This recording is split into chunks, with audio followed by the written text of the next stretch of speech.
Hello सांग मैंने आज आम मैथमेटिक्स गोटे फंडामेंटाल कॉन्सेप्ट जेनटा कि हूँ बदमाश रूल आम समस्ते समस्ते शुणुचु और शुणी आसुँ ये बदमाश रूल अबाउट जेनटा कि बेसिक कॉन्सेप्ट है ताकू आम आज डिस्कस करवा जो कि तार फुल फॉर्म तार सिंबल गुड़ मान एनालिसिस करवा।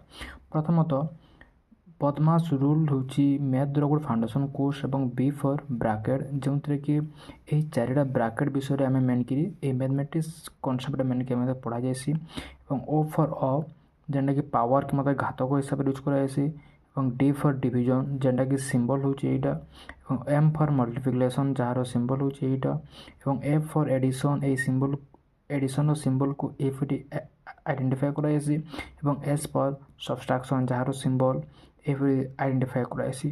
तो जिते बेले कौन गोटे बदमाश रूल एप्लिकेबल होता है नंबर टी करेंगे प्रथम तो सर ब्राकेट आरंभ हो सब्सट्रैक्शन एन एस सी और यही हिसाब से सल्व कर।